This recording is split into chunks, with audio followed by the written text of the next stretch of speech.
Welcome into First News on 570. Always glad to have our next guest with us. Mr. Steve Cotton joins us to talk about European leaders hitting back at Trump's Greenland tariffs threat, calling it unacceptable. Steve, always great to have you with us, sir.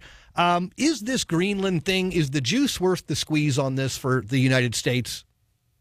Well, thank you, Mark. Good morning to everybody. Yes, the juice is worth the squeeze, but the squeeze is damaging the orange. Yeah. It just seems like this is no matter what, whether or not this would be beneficial for us or not, this just puts us in a very bad light, it seems like, with, basically the rest of the world. Well, I think you're right. It's making the Senate Republicans nervous. It's giving ammunition to our enemies. It's making the case for the Chinese to invade Taiwan if they so desire, because Taiwan is militarily important to them, culturally important to them. It's undermining the rule of law, such as limited as that is.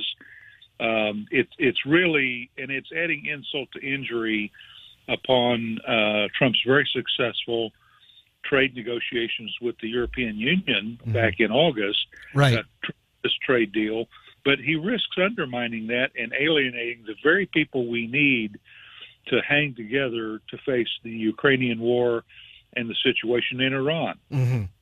So now they're talking about retaliatory tariffs from the EU back towards the United States. I think Trump was talking about, was it a 10% or 25% tariff on the EU? It starts at 10% and goes up to 25% if they don't agree to his desire to acquire Greenland.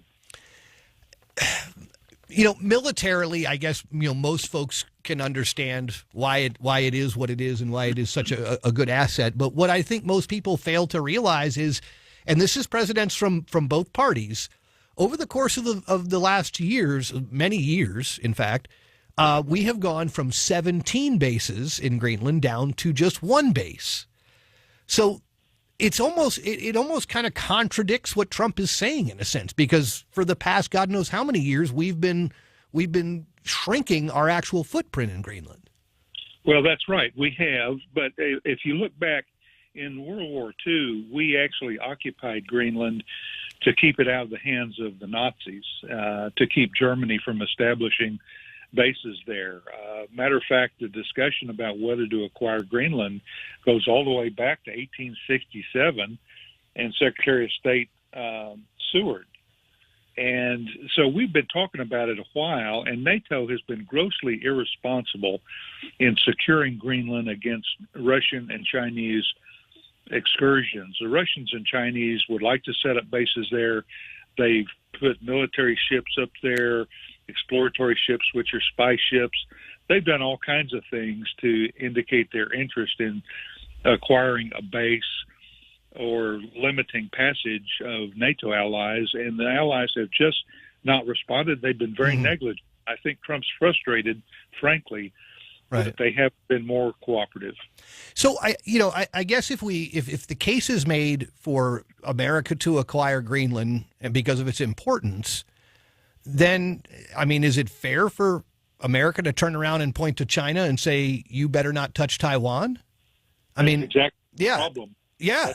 It undermines any moral case that we have for keeping Taiwan independent. It undermines the case against the Russians' move into Ukraine.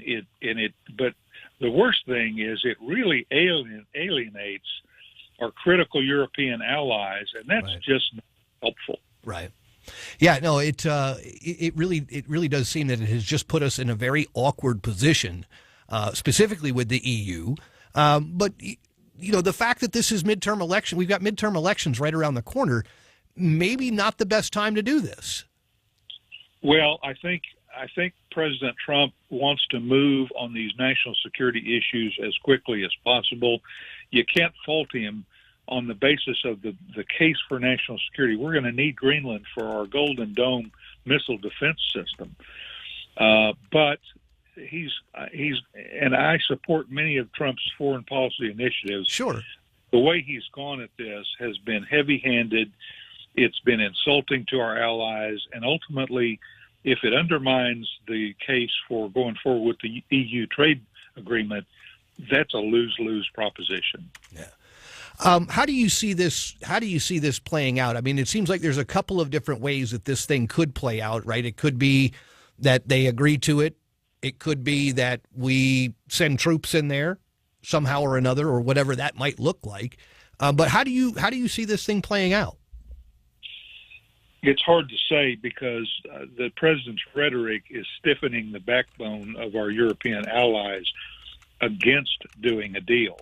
Now, it's in NATO's best interest to allow the U.S. to acquire Greenland, but it's going to put off what otherwise should be a fairly simple and straightforward real estate deal.